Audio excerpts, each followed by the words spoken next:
اسرائیل کی military intelligence کے سربراہ میجر جنرل ہارون ہیلیوا ان چند فوجی افسران میں سے ایک تھے جنہوں نے حماس کے حملے میں اپنی تاریخ کے خونریز واقعے کو روکنے میں اپنی ناکامی تسلیم کر لی۔ ہارون ہیلیوا نے تقریب میں خطاب کے دوران کہا کہ انٹیلیجنس کور کی ناکامی میری ذمہ داری تھی۔ اسرائیل اور حماس کے درمیان جنگ کے اسباب کا پتہ لگانے اور تحقیق کے لیے قومی سطح پر تحقیقات کی ضرورت ہے۔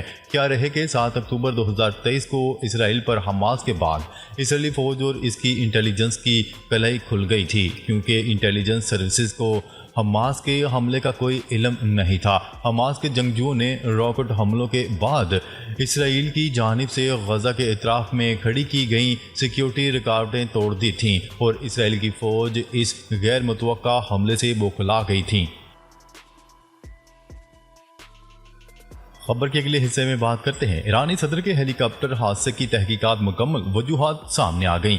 روئٹرز کی رپورٹ کے مطابق ایرانی سیکیورٹی ذرائع نے، جس کا نام ظاہر نہیں کیا گیا، ایران کی نیم سرکاری فارس نیوز ایجنسی کو بتایا ہے کہ ابراہیم رئیسی کے ہیلی کاپٹر حادثے کی تحقیقات مکمل کر لی گئی ہیں۔ اس بات کا مکمل یقین ہے کہ جو ہوا وہ ایک حادثہ تھا۔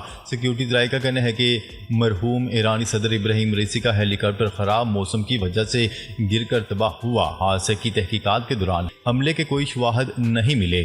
ذرائع نے مزید کہا ہے کہ موسمی حالات مناسب نہیں تھے اور ہیلی کاپٹر وزن کو سنبھالنے سے قاصر تھا، جس کی وجہ سے وہ پہاڑی علاقے میں گر کر تباہ ہو گیا۔ تحقیقات سے پتہ چلتا ہے کہ ہیلی کاپٹر میں گنجائش سے 2 افراد زیادہ سوار تھے۔ یاد رہے کہ ابراہیم رئیسی رواں سال مئی میں آذربائیجان کی سرحد کے قریب پہاڑی علاقے میں ہیلی کاپٹر حادثے میں شہید ہو گئے تھے۔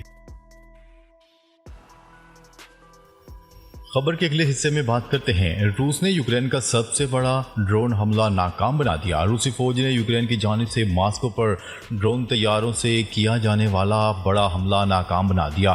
الجزیرہ کی رپورٹ کے مطابق روسی وزارت دفاع کا بتانا ہے کہ یوکرینی فوج نے دارالحکومت ماسکو کی جانب 11 ڈرون طیارے بھیجے، جنہیں روسی فوج نے مار گرایا۔ کسی مالی یا جانی نقصان کی اطلاعات نہیں۔ روسی فوج کے مطابق یوکرین کی جانب سے بھیجے جانے والے 45 ڈرون طیاروں کو مار گرایا گیا، جن میں سے 23 طیارے روسی شہر بریانسک کی جانب حملے کے لیے بھیجے گئے تھے۔ ماسکو کے میئر نے اپنے بیان میں کہا ہے کہ یہ یوکرائن کی جانب سے اب تک کا سب سے بڑا ڈرون حملہ ہے۔ خبر کے اگلے حصے میں بات کرتے ہیں۔ چچنیا، پیوٹن نے تحفے میں ملے قرآن پاک کے نسخے کو چوما اور دل سے لگا لیا۔ روس کے صدر ولادیمیر پیوٹن نے 13 سال بعد روس کی نیم خود مختار مسلم اکثریتی آبادی والی ریاست چچنیا کی دارالحکومت گروزنی کا دورہ کیا۔ روسی خبرساں ادارے کی رپورٹ کے مطابق پیوٹن 2011 کے بعد پہلی بار گزشتہ شب گروزنی پہنچے، جہاں مسلم اکثریتی آبادی والی ریاست چچنیا کے سربراہ رمضان قادریوف نے ان کا استقبال کیا۔ رمضان قادریوف کو پیوٹن کا قریبی دوست سمجھا جاتا ہے۔ پیوٹن نے گروزنی میں حال ہی میں تعمیر ہونے والی بڑی جامع مسجد عیسیٰ علیہ السلام کا دورہ کیا۔ رمضان قادریوف اور مفتی اعظم چچنیا بھی ان کے ہمراہ تھے۔ مسجد کے دورے کے دوران پیوٹن کو قرآن پاک کا نادر نسخہ تحفے میں دیا گیا۔ اس موقع پر مفتی اعظم نے انہیں سورہ انفال کی آیت پڑھ کر سنائی اور روسی زبان میں ترجمہ بھی سنایا۔ پیوٹن نے قرآن کریم کے نسخے کو اٹھایا، چوما اور پھر دل سے لگا لیا اور تصاویر بنوائیں۔ خبر کے اگلے حصے میں بات کرتے ہیں۔ روس نے چین کے ساتھ تجارتی تعلقات میں تیزی پیدا کر دی۔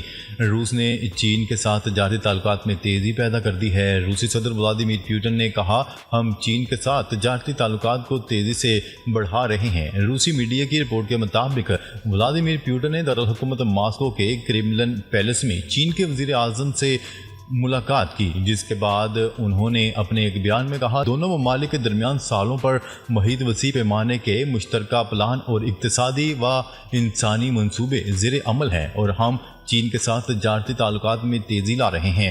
پیوٹن کا کہنا تھا کہ بیجنگ میں چین کے صدر شی جن پنگ کے ساتھ مذاکرات کے بعد طے کردہ سمجھوتے میں بھی پیش رفت ہوئی ہے۔ انہوں نے لی جیانگ کے دورہ ماسکو کے دوران متعدد سمجھوتوں پر دستخط کی طرف اشارہ کیا اور کہا کہ ہم چینی ہم منصب کی کوششوں سے بھی روس چین تجارتی تعلقات ترقی اور کامیابی سے آگے بڑھ رہے ہیں۔ خبر کے اگلے اور آخری حصے میں بات کرتے ہیں بنگلہ دیش کی سابق حکمران جماعت بنگلہ دیش نیشنل پارٹی نے بھارت سے شیخ حسینہ واجد کی حوالگی کا مطالبہ کر دیا۔